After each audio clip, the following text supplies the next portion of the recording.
Hey, how's it going, everybody? Happy Friday. It's Friday. The burning, the burning. So I bought this the other day. I didn't buy it the other day. I bought this like last year, and I wondered if I had actually seen this movie, and I think I did. But you gotta understand, these are the type of movies that came out back when I was younger. This was like back in my time when I was a young man and all, and I remember looking at it and I kept saying, "Ah, man, that's another rip off of Friday the 13th." Which, when Friday the 13th came out, it took off so much that you had a lot of camp movies. You had a lot of movies that were made camp wise. And but there was a lot of them I didn't give a chance, and so this one I let fly on the radar. And I think I watched it a long time ago, but I had that Camp Crystal because I'm a big Friday the 13th guy. So I'm like, I ain't watching this. This is a ripoff. But actually, it wasn't. It was just another style of a camp movie, and somebody's out there killing a bunch of people. But The Burning. And so it's basically about these kids pray to, they was at a camp, and they there was this asshole caretaker there that was, that was over the camp, and he was mean to all the boys there. So they played a trick on him and put a something in his where he was sleeping. They put this skull in there, and it scared him. And then the skull had these little candles in there, and then he kicked the skull and hit his bed, and his bed caught on fire. But then he had this gasoline tank inside the shed, which I said, who puts a gasoline tank in it? But anyway, he was kind of like an oddball. So he ends up kicking the gasoline. He caught on more fire. Then there was about 4 or 5 boys, and then they're in horror because they knew they had messed up and watched him run down through the woods, and then he fell into the lake. And then later on, it says 5 years later, and they tried to do all this surgery on him, and they couldn't. He was burnt so bad that he couldn't. The skin drafts didn't take. So that's how this movie's set up. So I pulled this out last night. Like I told you guys, I got so many movies that I have not opened up yet. So I was like, well, I'm gonna break the seal. So I took it out. I broke the seal, took the cellophane off, threw it in trash. Then I popped it in the my Xbox Series X, and I watched it. And I have to say, I enjoyed it. And I actually sit down and actually watch this movie instead of flipping through all these streaming services. So I'm gonna open it up, and then I'm gonna walk you through it real quick, and I'll tell you a little bit more about it. So, tell you a little bit about the movie. I'll read a little bit about it. Gathering around the campfire to die, a group of summer camp pranksters get the scare of their lives when they target a camp creepy caretaker, like I told you before, and takes bloody revenge. Gruesome, The Hollywood Reporter, and the stomach-turning box office. These are some of the people that's talking about the movie. The terrifying tale is a brilliant slasher flick and a gory as hell. It is kind of gory, but if you guys was to watch this today with today's standards, you would not. You'd be like, "Oh man, that's fake." But you gotta understand, this was made back in the day.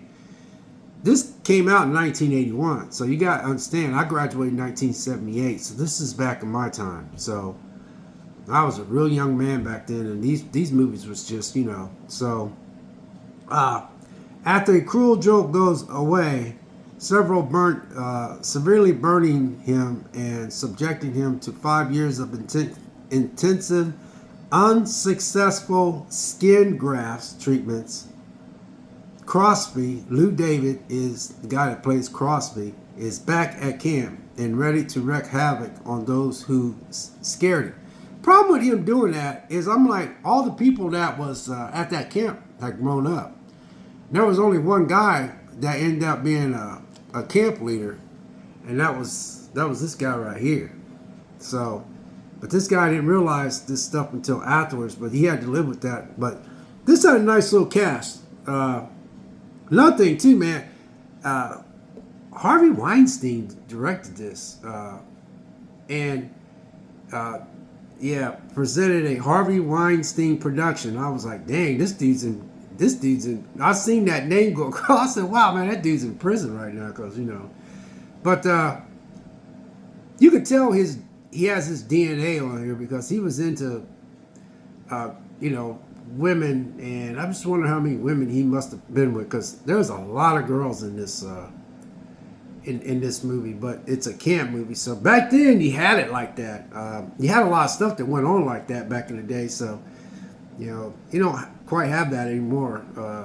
Because when I was young, you used to be able to go to camps, and you have a bunch of boys and girls go to camps, and you had the group, the group leaders, which was grown people that was there and looked over. It was fun. I was in the Boy Scouts though. But anyway, this is Scream Factory, and this is an MGM movie, and I got it on 4K. So I enjoyed this movie. It's got 2 discs, and you got the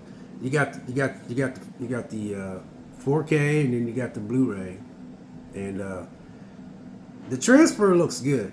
And like I said, I've been trying to. I do all this collecting, and I said to myself, I collect so many movies, and there's times I need to open up some of these movies and actually sit down and watch them. And so I actually sit down and watched this last night before I went to bed, and I enjoyed this movie. So I'll open it up and show you guys what it looks like inside, and we'll be done. So this is what it looks like when you open it up. It's the back of the case and everything like that. But when you open it up, it's got the burning, man, I tell you, I love collecting physicals. I know a lot of people is in the digital world. I got grandkids, so my grandkids will not know what a disc is. They'll be all, because the world is trying to train all the young people to rely on the internet. And so this is the burning Blu-ray. And as you see, it's a Scream Factory, and it's MGM.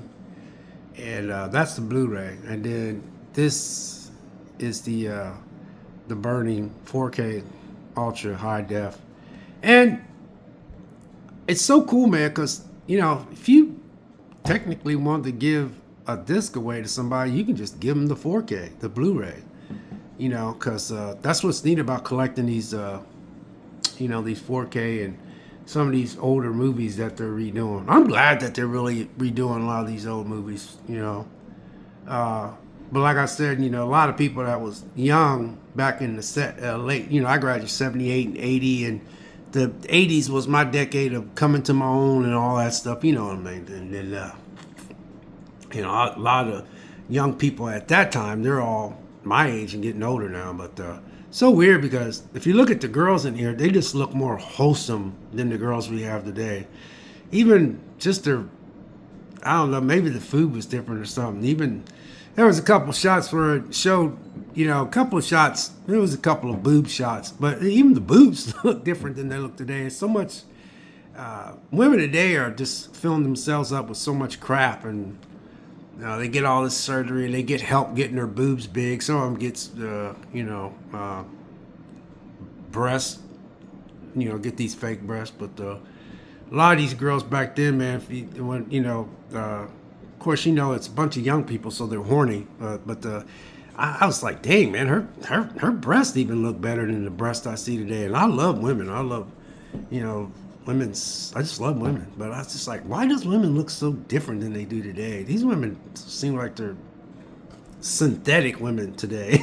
I don't know, man, but I was watching, a lot of times I watch a lot of films in the 80s. I'm like, damn, why do these women look so different than, I couldn't imagine, because I like to watch a lot of black and white movies, classic movies. I couldn't imagine if them women stripped down, because they was super wholesome, Food was probably different. There wasn't that much chemicals and stuff, but these girls today, I mean, don't get me wrong. I go to stores. I'm getting ready to go to the store today, and sometimes I just go to the store, and and a girl walk by, or she might say hi, and I was like, dang, well, she looks good. Don't get me wrong. It's just that when I look at this stuff, I'm like, wow, it seems like the women were different back then, but it just could be me. But there was a scene where this girl was taking a shower, and I was like, why does her breasts look much better than the breasts I seen today? And I love women's breasts, though, don't get me wrong. But, Now they're so, it seems like a lot of it's just fake, but hers wasn't fake. That's when she was young, but a lot of people was young back then. Some of these people still could be alive, or some of them could be my age, but it was right around my age time. But like I said, I graduated in 1978, so this movie came out in 1981. But I enjoyed this movie overall, and you know, did you guys see this movie and what did you think? This girl, man, this girl right here was, oh my gosh, she was really nice, really nice. So anyway, God bless. Have a great day. We'll catch you later.